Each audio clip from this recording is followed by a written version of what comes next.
अस्सलाम वालेकुम जी, मेरा नाम फ़रीहा लईक है। I am working as clinical director Orion ABA therapy centre Pakistan, और I am a psychologist basically. और मैं कुछ अपने बारे में बताना चाहूँगी, कुछ अपने मैं सेंटर के बारे में इंट्रोडक्शन देना चाहूँगी। बेसिकली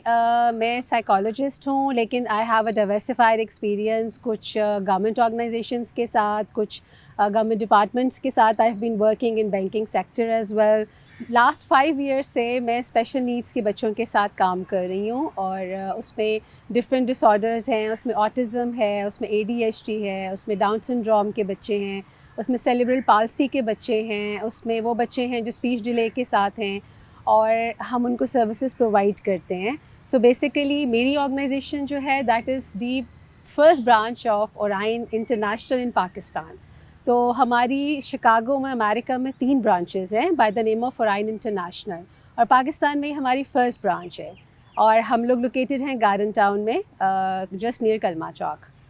मैं थोड़ा सा ये बताना चाहूँगी कि हम लोग जो हैं डिफरेंट बच्चों के साथ और इवन एडल्ट्स के साथ हम लोग काम कर रहे हैं, और जो हमारी ऑर्गेनाइजेशन है वो अंडर वन रूफ सारी सर्विसेज प्रोवाइड कर रही है, जो कि ABA थेरेपी है, that is applied behaviour analysis, जो कि बिहेवियर मॉडिफिकेशन से रिलेटेड है बच्चों की। उसके अलावा we are providing speech therapy, जो बच्चे जो बोल नहीं सकते हैं, जिनकी स्पीच डिलेज़ होती हैं, जिनकी एक्सप्रेसिव लैंग्वेज नहीं है, उनकी रिसेप्टिव लैंग्वेज नहीं है, और हम उनको स्पीच थेरेपी प्रोवाइड करते हैं। सिमिलरली हम ऑक्यूपेशनल थेरेपी प्रोवाइड करते हैं जिन बच्चों को या जिन एडल्ट्स को ग्रॉस डिफ़िकल्टीज़ होती हैं, ओरल डिफ़िकल्टीज़ होती हैं। सिमिलरली जो बच्चे चल नहीं सकते, जिनको फ़िज़िकल नीड्स हैं, उनको हम फ़िज़ियोथेरेपी प्रोवाइड करते हैं। उसके अलावा हम लोग जो हैं एक इंक्लूजन सेटअप रन कर रहे हैं अंडर वन रूफ़, जो कि मॉन्टेसरी और एकेडमिक्स से रिलेटेड है, जिसमें कि हमारे स्पेशल बच्चे भी आते हैं और हमारे नॉर्मल बच्चे भी आते हैं। सो बेसिकली ये एक कलेक्टिव सेटअप है जिसमें कि हम लोग ये सभी डिपार्टमेंट्स जो हैं ये ऑपरेटिव हैं। अब थोड़ा सा हम इम्पैक्ट्स और कॉजेज़ की बात कर लेते हैं कि ये होता क्यों है। बेसिकली नॉर्मल जो व्यू है, जो हम एक नॉर्मल एज़ पेरेंट्स या हम लोग जनरली समझते हैं कि हो सकता है कोई मेडिकल रीज़न्स हैं, कि अगर एक बच्चा जो है घर में वो स्पेशल है, अगर वो किसी मेंटल या फिज़िकल डिसऑर्डर में है, तो डेफ़िनेटली बाकी बहन भाई जो हैं, उसके जो बाकी सिबलिंग्स हैं, they will also be suffering, वो भी इस चीज़ को सफ़र कर रहे होंगे। बट ऐसा बिल्कुल भी नहीं है। इसी तरह सिमिलरली हमारा एक इम्प्रेशन ये है कि अगर कज़न मैरिजेज़ हैं, जैसे कि आपस में फ़ैमिलीज़ में कज़न मैरिजेज़ होती हैं, तो माइट बी वो कॉज़ करती हैं कि बच्चों में इस तरह की जो है ना वो डिसेबिलिटीज़ क्रिएट हो जाती हैं, डेवलपमेंटल डिलेज़ क्रिएट हो जाते हैं। बट ऐसा भी बिल्कुल नहीं है। बेसिकली कुछ रीज़न्स होते हैं कि जो बाय बर्थ होते हैं बच्चों में, और वो डेवलपमेंटल डिलेज़ की शक्ल में आहिस्ता आहिस्ता by the age they are growing वो सामने आते हैं। कुछ रीज़न्स ऐसे होते हैं जो एनवायरमेंटल इम्पैक्ट्स होते हैं हमारे बच्चों पे, हमारी फैमिलीज़ में। अब उसमें भी बहुत सारे आगे सर्टन ऐसी चीज़ें हैं, जैसे कि फॉर सपोज़ अगर हम एक फ़ैमिली की एग्ज़ाम्पल लें। अब एक फ़ैमिली है, अगर वो फ़ैमिली जो है वो आइसोलेटेड है, ठीक है, उनका ज़्यादा सोशल इंटरेक्शन नहीं है, अगर वो बाहर नहीं निकलते हैं और वो ज़्यादा मूव नहीं करते हैं अपनी सोसाइटी में, अपनी रिलेशनशिप्स में, अपनी फैमिलीज़ में, तो वो जो बच्चा है वो आइसोलेटेड है। अब उस एनवायरनमेंट में वो बच्चा जो है वो डेफ़िनेटली वो गैजेट्स पे है, वो वो टीवी देखता है, वो मोबाइल्स यूज़ करता है, वो आईपैड्स यूज़ करता है, उसका स्क्रीन टाइम बहुत ज़्यादा है। तो जब स्क्रीन टाइम बहुत ज़्यादा होगा तो बच्चे जो हैं वो इंटरैक्ट नहीं करेंगे, वो अपनी फैमिली से इंटरैक्ट नहीं करेंगे, वो अपने सिबलिंग्स के साथ इंटरैक्ट नहीं करेंगे, and they are in their own world, वो अपनी ही दुनिया में होंगे। So that is the main reason हमारे पास जितने भी पेशेंट्स आते हैं, हमारे पास जितने बच्चे आते हैं, वो ज़्यादा इसी तरह की प्रॉब्लम्स के साथ आते हैं। एक जो सोशल इंटरेक्शंस जहाँ पे लैक करते हैं, और जहाँ पे स्क्रीन टाइम और गैजेट्स का यूज़ बहुत ज़्यादा है। क्योंकि जब बच्चा वो चीज़ें यूज़ कर रहा है तो वो अपनी फैमिली के साथ नहीं बात कर रहा। अब जो बच्चा बात नहीं करेगा वो बोलेगा नहीं, उसको बोलना ही नहीं आएगा, तो डेफ़िनेटली वो स्पीच डिलेज़ जो हैं वो कॉज़ होंगे, वो एक ज़रिया बनेगा। इसी तरह से सिमिलरली जो है, जो हमारे बड़े बुज़ुर्ग होते हैं फैमिलीज़ में, जैसे दादा दादी हैं, नाना नानी हैं, डेफ़िनेटली वो बहुत प्रेशियस रिलेशनशिप्स हैं हमारे, और उनके बगैर हम ज़िंदगी का तसव्वुर भी नहीं कर सकते।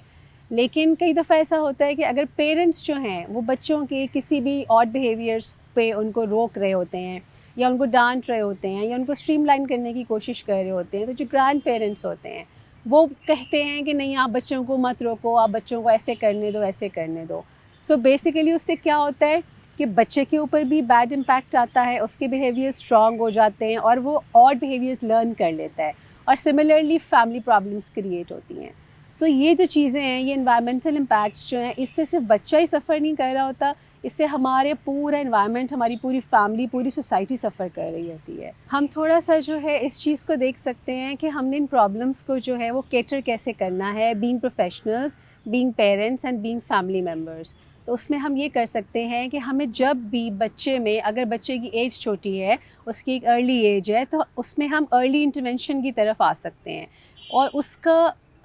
بینیفٹ کیا ہوگا کہ اگر ہم بچے میں کوئی بھی ریڈ فلیگز دیکھ رہے ہیں، ٹھیک ہے، کہ جو نارمل بچوں کی ڈیولپمنٹ کے اکارڈنگلی نہیں ہے، جو بچے نیوروٹیپیکل ہوتے ہیں، جو بچے نارملی ڈیولپڈ ہوتے ہیں، جو ان کے مائل سٹونز ہوتے ہیں، اگر آپ کا کوئی بچہ وہ مائل سٹونز اچیو نہیں کر رہا ٹائملی، تو parents should be conscious about that, اور ان کو وہ چیز کو مانیٹر کرنا چاہیے کہ اگر میرے بچے کی ایج سال ہو گئی ہے، 1.5 سال ہو گئی ہے، and he is reaching up to 2 years, وہ 2 سال کا ہونے لگا ہے، تو وہ اپنے مائل سٹونز اگر نہیں اچیو کر رہا اور کچھ ریڈ فلیگز ہیں، تو ان کو فوراً جو ہے وہ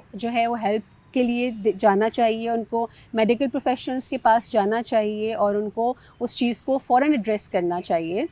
تاکہ بچوں میں آگے وہ پرابلمس جو ہیں وہ نہ بڑھیں، اور ارلی انٹرونشن کی بیس پر ان کی وہ پرابلمس جو ہیں وہ مینیج ہو سکیں، اور بچے جو ہے وہ جلدی پروگریس کر سکیں اور اوور کم کر سکیں اپنی ان پرابلمس کو. ان دی اینڈ میں اپنے سب فیملی سے، لوگوں سے ریکویسٹ کرنا چاہوں گی کہ جو لوگ بھی ہمیں سفر میں جوائن کرنا چاہتے ہیں ہماری اس جرنی میں، اور ہمارے بچوں کو اور فیملیز کو ہیلپ کرنا چاہتے ہیں، they can approach us, they can reach out to us. وہ ہمیں کانٹیکٹ کر سکتے ہیں اورائن کی ویب سائٹ پر، اورائن کے فیس بک پیج پر، ہمارے ٹیلی فون نمبرز پر. اور ہم جتنے مل کر ہم اس سفر میں جتنے لوگوں کی اور جتنے بچوں کی ہیلپ کر سکتے ہیں، ہمیں مل جل کے کرنا چاہیے، بیکاز بہت سارے بچے ایسے ہیں جن کو ضرورت ہے ہماری ہیلپ کی اور ہمیں ہماری سپورٹ کی، کہ ہم ان کے ساتھ کھڑے ہو سکیں. So I request all of you کہ please join us in this mission. Thank you so much.